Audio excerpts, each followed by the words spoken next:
This is the ongoing tale of a bunch of Guardsmen who got drafted into the Inquisition after their regiment was reduced to a mere 37 men by a combination of orcs, heretics, more orcs, tyrannids, and of course their own leadership. Currently they're working for an Inquisitor that is the 40k equivalent of Professor Oak. He provides teams and missions to interrogators who need to get some leadership experience before becoming full Inquisitors. The lot of these Guardsmen is rather thankless. They're matched up with 5 other less combat-focused team members, assigned to an interrogator, and sent out to fight the enemies of the Imperium. Our story starts with Nubby and Twitch vainly trying to open up the locked exit to the shuttle after being told that their new squad contained 3 Psykers in addition to an assassin, tech priest, and the interrogator himself. Sarge is screaming internally as he remembers that the last Psykers he worked with accidentally summoned a bloodstorm and turned into a demon host the second they tried to do anything. Doc is captivated by the sight of a fat little man-child chewing on a seat's headrest. Heavy has decided that this is all above his pay grade and is making himself comfortable by lying across a row of seats. The interrogator explains that the team is on its way to find out why a planet has not been supplying Psykers to the black ships. One of the Psykers asks Sarge to stop screaming, it's making it hard to think. So no shit, there we were, stuck on a small ship with 3 Psykers on our way to perform a top-to-bottom search of an entire planet, all for the sole purpose of finding more Psykers. We did not have high hopes for this mission. Hell, some of us had serious concerns about whether we'd even still be sane when we got there. The journey itself wasn't so bad. Instead of being guests on a Navy vessel, our interrogator actually had his own small ship. Sure, almost all the space was taken up by our interrogator's huge-ass cogitator array, but at least we didn't have any Navy ratings trying to take our weapons away, or bitching at us for setting tripwire traps in the corridors. The problem was the people that we had to make the journey with. We didn't like any of the Psykers. One was a smarmy tool. He spent far too much time talking and making himself look pretty. Then there was the Weasley creep, who constantly scanned everyone's thoughts and ratted to the boss. And finally, there was this psychotic man-child, who would occasionally throw telekinetic temper tantrums. We called them Face, Snitch, and Nutjob, respectively. Compared to these guys, the snooty social assassin chick and the incredibly antisocial tech priest weren't that bad. The interrogator was infinitely worse. Our interrogator was a depth-path and apparently some sort of data wizard. It took an entire ship just to carry all his cogitators, and he loved those machines like they were his children. Unfortunately, the bastard wasn't a complete shut-in. Instead of staying in the dark with his cogitators, he constantly held meetings and forced us all to attend. Not a day would go by without him calling us together to update everyone on what little clues he'd found, or check up on how we were preparing for the mission, or lecture us on proper inquisitorial behavior. It was horrible. On our previous mission, we happily ignored everyone else on our team while they happily did likewise. This time we had an interrogator who had never used a gun in anger, giving us unwanted advice about combat drill, kit loadout, regulatory compliance, and frickin' etiquette. This was all done in a tone of smug benevolence. He understood that we were just dim-witted manual laborers and couldn't be blamed for not being as smart as he was. That's why it was his duty to do all the hard thinking for us. The cherry on top of this was Snitch, who would report what we were thinking to the boss. Every time those lectures filled us with murderous rage, the little weasel would go and tell on us. Then we'd get a second lecture on proper attitude towards authority. God Emperor, we hated him. Eventually, we arrived at the planet which had earned the Inquisition's attention by providing the black ships with nothing but pathetically weak Psykers completely unsuited for any use whatsoever. There were probably dogs out there with more psychic talent than the strongest Psykers sent to the ships. But when the black ships had scanned the planet, there were no unsanctioned Psykers running around. So they took the pathetic tithe and left. Now we were here to find out where all the Psykers that should have been on a planet of this size had gone.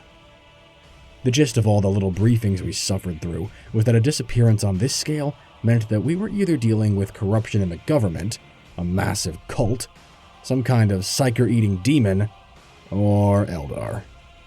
This meant that unless proven otherwise, we had to assume that everyone was in on it. So until the interrogator got some sort of evidence, we wouldn't have any outside support. The posh assassin chick and Face did all the social legwork. They would circumspectly shake people down for information while we loomed in the background, or preferably down the street at the cheap diner. Apparently they were very good at it, since everyone aside from us thought they were absolutely delightful to be around.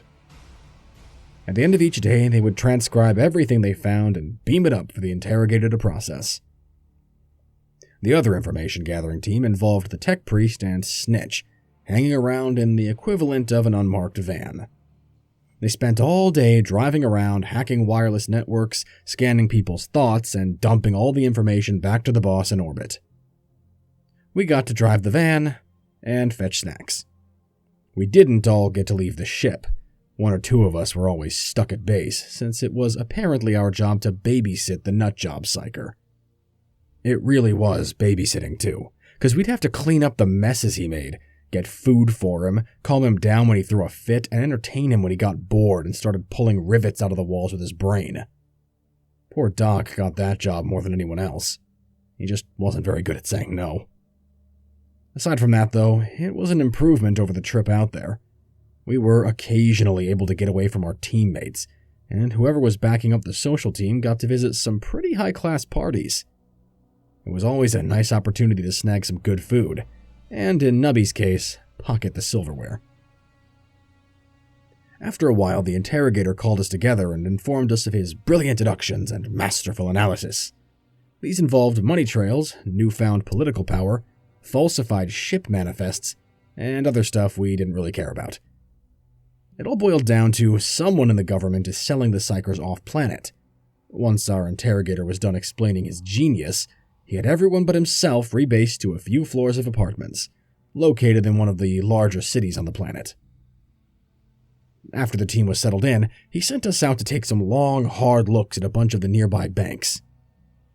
We enjoyed being away from him and his constant meetings, and quickly turned the building into a proper guard barracks, which is to say that Twitch wired the place up with dozens of traps, Nubby started fencing stolen goods out of the garage, and the rest of us built a set of barricades between us and the outside world, as well as between us and the rest of our damn team. It felt good to be home. Before long, word came down that the interrogator had identified the operation's banker, and the whole ground team was sent off to get some answers out of him. So, while Heavy hung out in the van with the socially unacceptable members of the team, and ignored the ugly little man prodding his brain and demanding candy, the rest of us infiltrated the bank. That is to say, we put on suits, which succeeded in making us look exactly like guardsmen in suits, and marched behind Face and the Assassin into one of the planet's largest banks. There was a little bit of trouble getting through security, which was entirely our fault. All of us had kept our las rifles underneath our suits, and Twitch was still carrying a few det packs. We weren't very good at disguises. Luckily, between Face doing some Psyker stuff and the tech priest's hack van messing with the security systems, we got in fine. After we were past security, Face and the Assassin greased a few palms and screwed with a few minds. Before long, we all sat down to a nice discussion and tea time with the banker. Well, they sat. Us guardsmen stood around and looked ominous. Various falsified credentials were shown, psychic tricks were used, and a discreet uplink was attached to a cogitator. Then everyone left, happy and healthy. We decided to exit via the back way so as to not trouble security again, and also because Nubby had wheeled out the tea trolley when we left. The boss and the rest were pretty excited about what was found on the banker's cogitator. The next few days were spent in relative peace, while the interrogator worked with the rest of the team to map out a web of corruption and bribery. This lasted right up until Snitch called us one evening and said a large group of hitmen was moving through the empty floor below us. We were locked and loaded within seconds and started laying fire into the hitmen from multiple sides before they even hit the edge of the perimeter. We had good cover, good firing lines, knowledge of local terrain, superior weaponry, much better training, and the element of surprise. It was a slaughter. The last 3 of them were pinned down by Heavy and Twitch, while the rest of us flanked them when everything went dark and horrific screaming started. When the lights returned, all the hitmen, dead or alive, had been reduced to chunky salsa, and we could all hear Nutcase giggling upstairs. This killed the mood. Everyone eyed the Psyker nervously as we packed up our shit and got the hell out of there before the authorities showed up.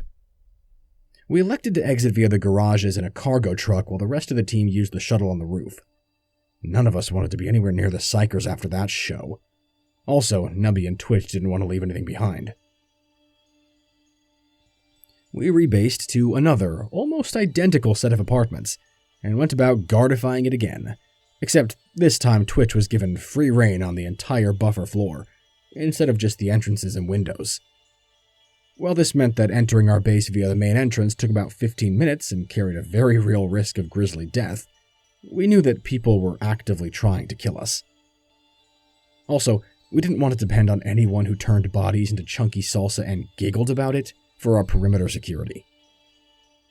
The rest of the team started using air transport exclusively after the assassin nearly lost a hand when she didn't follow Twitch's entry instructions correctly. After a few days at our new base doing scan trips and otherwise laying low, Snitch found a young nascent Psyker, powerful enough to be worthwhile. So our team of elite inquisitorial agents started staking out a toddler. Our unmarked vans followed the kid day and night, from his hab to the daycare to the playground and everywhere else you might take a toddler. Imagine 5 heavily armed men all clustered around a screen, watching a kid being pushed on a swing, while behind them an undeniably creepy bugger relays what everyone in the playground is currently thinking, and a psychotic man-child picks his nose and mutters to himself. Eventually, our weird stakeout paid off. A bunch of suits showed up and grabbed the kid and his mother. So no shit, there we were, 5 guardsmen and 2 psychers in the middle of a playground chasing a bunch of G-men carrying a struggling woman and a small child. The mother and child were screaming, the G-men were calling for backup, our psychers were yelling about one of the G-men being a blunter, and while we all had our guns out, none of us wanted to open fire in the middle of a playground. We were gaining on them, being a sprinter is a survival trait in any guardsman, but right as we reached them, one of them slapped a button on their chest, and another one of them started to float into the air as the surrounding area was covered with frost. We immediately slammed into an invisible wall, and were scattered across the ground, while Snitch stopped and started muttering to himself and gesturing. And none of us wanted to be in the middle of a Psyker fight, so we flanked the invisible shield, left Heavy to cover the enemy Psyker, and resumed the chase. The G-men had gone to ground in a playscape and opened fire on us with small arms, but were having trouble because the child was apparently emitting random bursts of static electricity. We decided that survival was more important than civilian casualties, and returned fire from whatever cover we could find. And since we were damn good at our jobs, things went pretty poorly for the G-men. We nailed most of them in the first few volleys, which convinced the last few to keep their heads down while we flanked them. Behind us, Heavy was laying stubber fire into the enemy Psyker's shield, and Snitch was pressing him hard. Then, with a little pop, the enemy Psyker disappeared. While Heavy and Snitch watched the spot where the Psyker had been, we rushed the remaining G-men. Our interrogator was helpfully reminding us over the Vox that he wanted prisoners, so we charged in to beat the shit out of the last few survivors. Unfortunately, at this point, their backup arrived, in the form of an unmarked government flyer, which immediately began to lay down some serious suppressive fire. This was higher stakes than we were ready for, so we bugged the hell out while the remaining G-men piled in with the kid and his mother. The flyer wasn't done with us, though. As soon as its doors were closed, it lifted off and got ready to do a strafing run. We hit the dirt and dodged the first pass like true guardsmen, while behind us the enemy Psyker had reappeared with another pop and the fight resumed. This time the fight was over in seconds. The nut job had finally caught his fat ass up with us, and with a little schlorp, the enemy Psyker turned inside out. That done with, both the Psykers and Heavy turned their attention to the flyer, which decided that it was time to cut its losses, and got the hell out of there. As we got back up out of cover, the interrogator called us to tell us that the assassin and Face had successfully tagged the flyer with a tracer, and the tech priest would shortly be picking us up to assault whatever facility it landed at. Apparently, some minor detail about the G-Men or the flyer finally gave the interrogator the evidence he needed to safely call in official support. After he was done bitching at us for not capturing anyone, or stopping the flyer, or whatever else we did wrong, our interrogator told us a squad or two of Arbites would be assisting us. Nubby was understandably nervous about being around what were nominally law enforcement officers, and none of us were happy when the interrogator explained that he was only bringing in the Arbites because he thought we were incompetent. But overall, this news was well received by us Guardsmen. More bodies between us and incoming fire is always welcome, doubly so if they had heavy armor and good fire discipline. The facility we landed at was large, grim, and obviously a shuttle port. Therefore, our job in this raid was to capture any available information about where the shuttles would be going. So while two squads of Arbites had fun clearing the place room by room with judicious use of shotguns and shock mauls, we kept a secure perimeter around the rest of our team as they uplinked cogitators and mind-scanned people. Aside from a few runners and idiots too dumb to surrender, we didn't have any excitement until one of the Arbite squads found the Psyker holding area. As the Arbites closed in, one of the G-Men apparently decided that the situation was unsalvageable and released the Psykers. Under the cover of a dozen psychically gifted children freaking the hell out, they punched through the Arbite squad and headed right towards us. Or, more likely, the flyer we were examining. We opened fire as the heavily armed G-Men entered the hangar and had them pinned in the hallway until Sergeant Heavy's cover got blown apart by a fireball. Once again, we found ourselves caught in a Psyker duel. It was 3-on-3, and this time, Nutjob wasn't curb-stomping them. The fight seemed pretty evenly matched. Our Psykers stood there and grimaced a lot and occasionally manifested horrible smells or small earthquakes. Their Psykers sat in cover and did likewise. We didn't have line of sight on any of them, and when we tried to toss in a grenade, it got slapped back at us halfway through its arc. We weren't exactly sure what to do, but after the fourth creepy occurrence, we decided it was time to use our initiative to end this shit before somebody summoned a demon. Sarge appropriated a nearby forklift, drove it outside the hangar, and then we slapped a bunch of dead packs on it.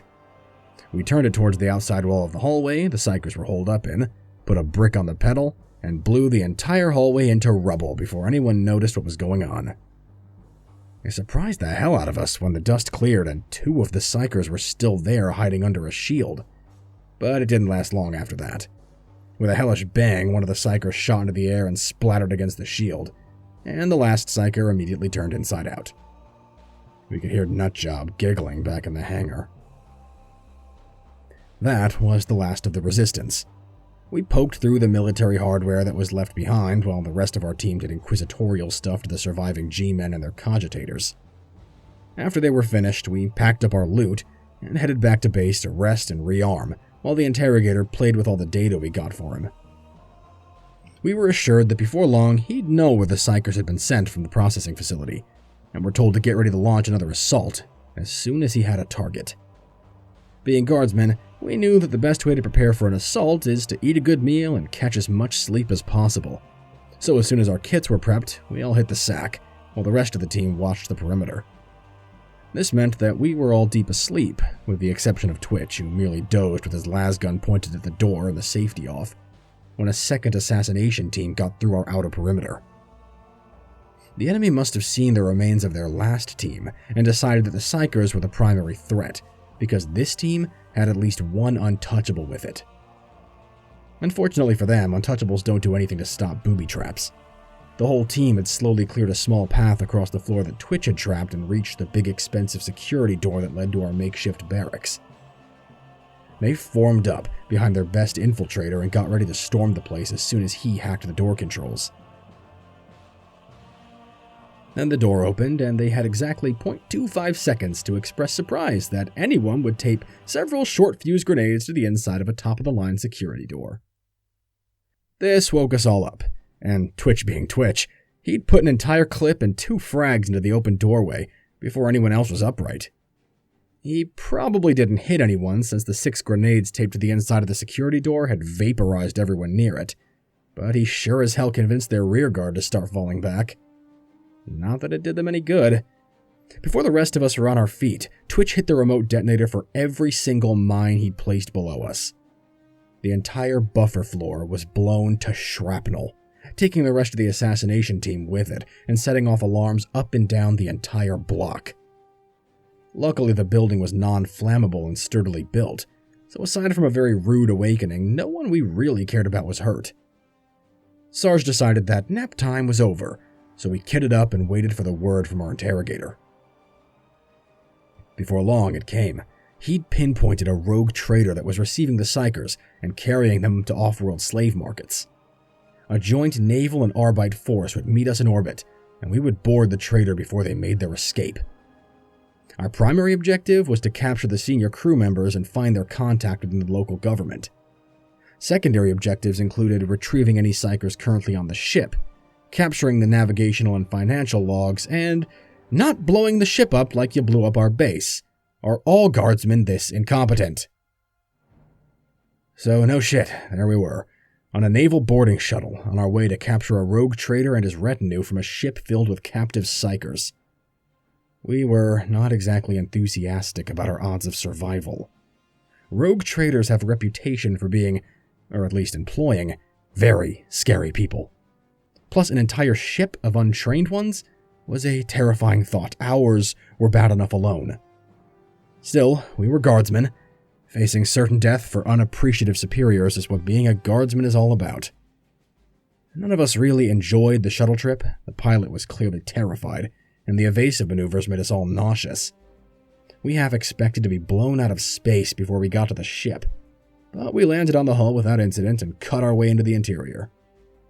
While we did this, several other Navy and Arbite shuttles were doing likewise. This was not a subtle attack, so it was hardly surprising that before we got 10 feet in, the ship's alarm started to go off. We knew our business, though, and mowed down all opposition before they got a shot off on us. The assault was going well for all of the teams. We'd seized the engines and main batteries. The main hangars were on the verge of surrender, and the tech priest was pretty sure he'd located the bridge. Seizing the initiative, he remotely hacked all the entrances to lock open, so they couldn't be shut against us. Unfortunately, those turned out to actually be the doors to the Psyker's isolation cells. The second he opened them, everything went to hell. Literally. Ghostly images filled the air. The frescoes on the walls started weeping blood. Unearthly screaming came from every direction, and a stench that put even Nubby's lack of hygiene to shame emanated from the air vents. Our Psykers moved forward to try and sort things out before the entire ship got sucked into the warp or something, but we wanted nothing to do with a section of spaceship filled with supernatural darkness and constantly fluctuating gravity.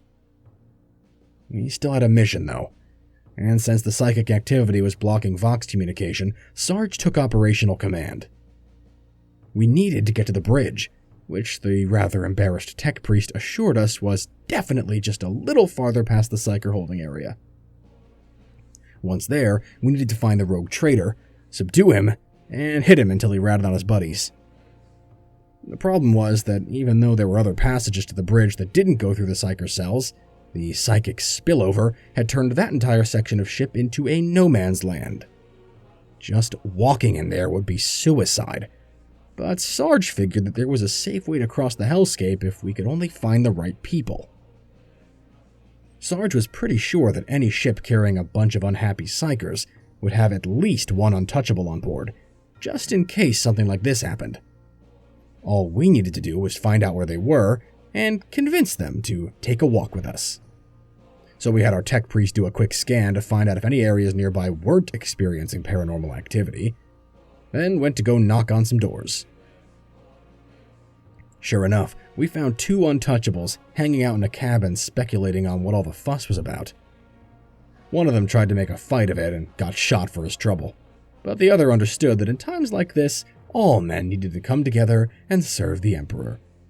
So we cocooned him in duct tape, threw him over Heavy's shoulder, and set off for the bridge. The walk was really quite pleasant, as long as you ignored the dents, stains, puddles, and complete absence of any living creature. We waltzed right up to the bridge without any opposition and found it locked down tighter than a sororitas convent, when the guard was in town on leave. We waltzed right up to the bridge without any opposition and found it locked down tighter than a sororitas convent when the guard was in town on leave.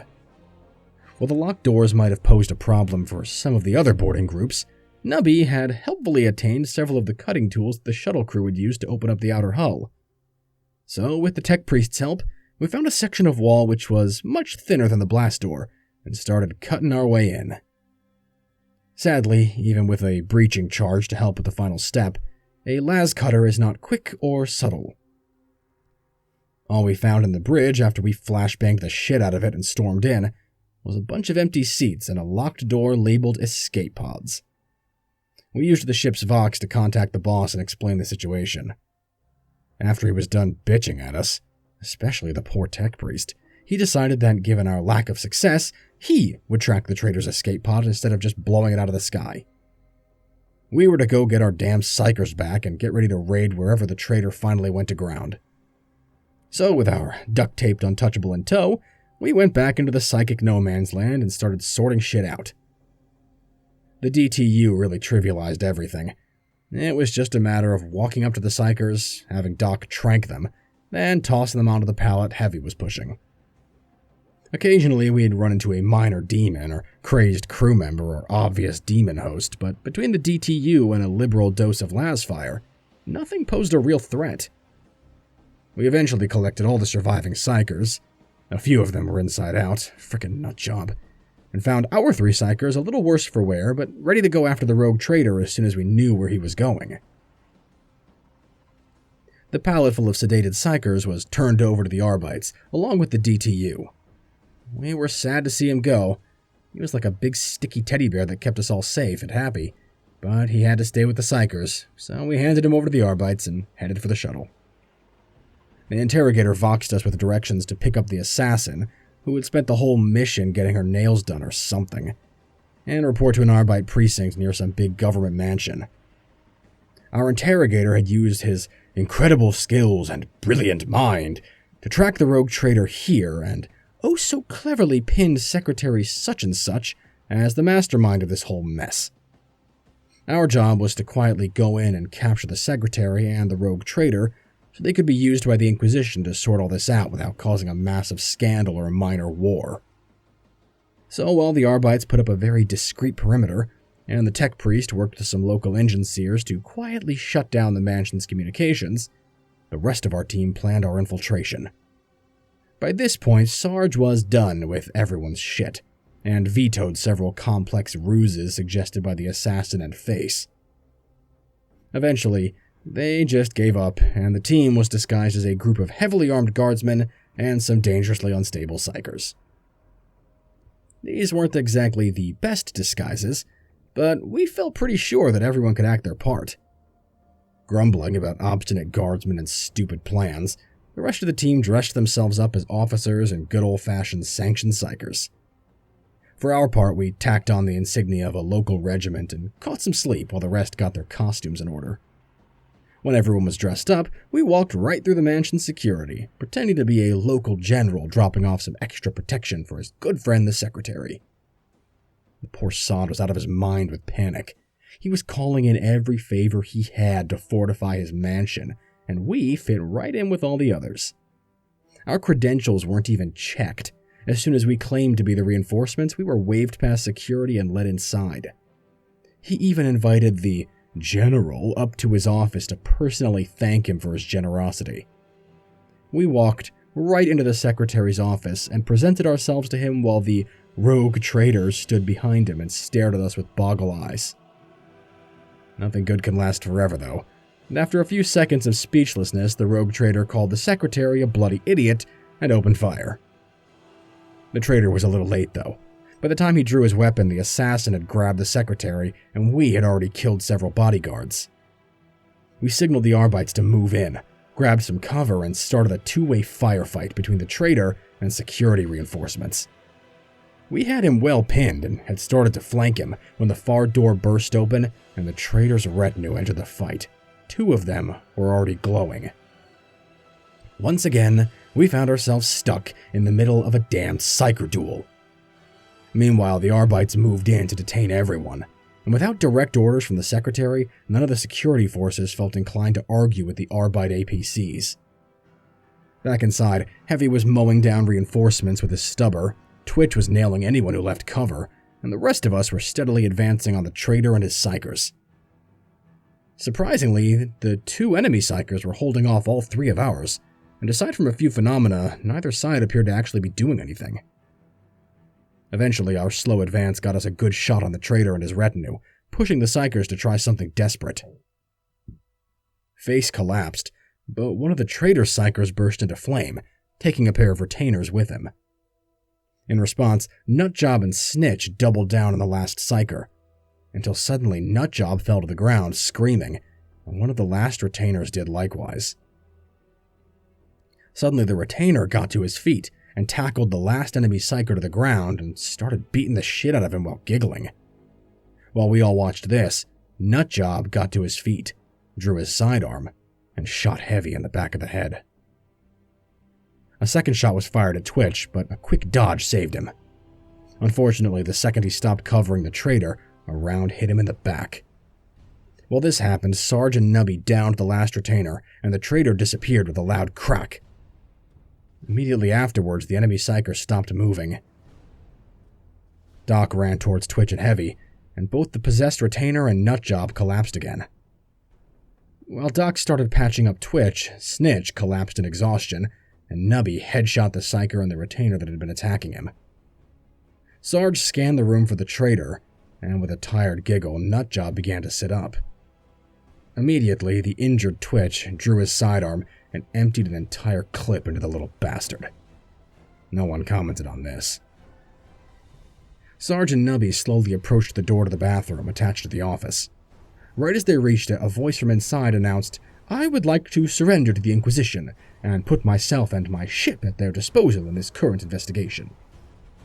Both Sarge and Nubby ignored this and started prepping a breaching charge. Before they finished, they heard the assassin, who had been hiding with the Secretary behind a filing cabinet, calm the interrogator and tell him that the target had been captured and the traitor was surrendering. The interrogator ordered Sarge to accept the gentleman's surrender and escort him to the shuttle. With a weary sigh, Sarge removed the charge and relayed the message. After a few seconds, the rogue traitor opened the door and smugly declared, "I knew we could work together. This was such a tragic misunderstanding." Whereupon Nubby yelled, "He's got a gun!" and Sarge blew his head off. The interrogator was not happy. That was the end of our part of the investigation. Doc got Twitch stable and patched everyone else up, while Sarge collected Heavy's body and Nubby looted the corpses. It was sort of awkward, sitting there waiting for the all-clear from the Arbites. The Secretary was moaning and crying in a very annoying way, and the rest of the team kept shooting us death glares while they struggled to restrain him. We offered to help, but they refused us for some reason. The mood was not improved by Nubby making some truly horrific noises as he tried to pry something out of the traitor's corpse. In the end, he had to borrow Doc's bone saw. Eventually, the Arbites finished clearing the mansion, and a team escorted us back to their precinct.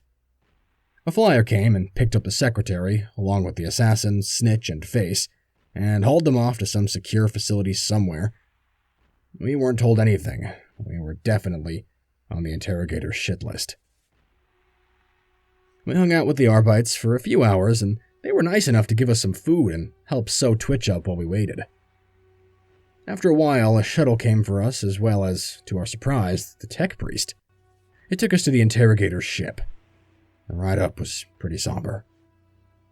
Heavy was dead. Both his and Nutjob's corpses were in the hold, and we knew the interrogator was furious with us.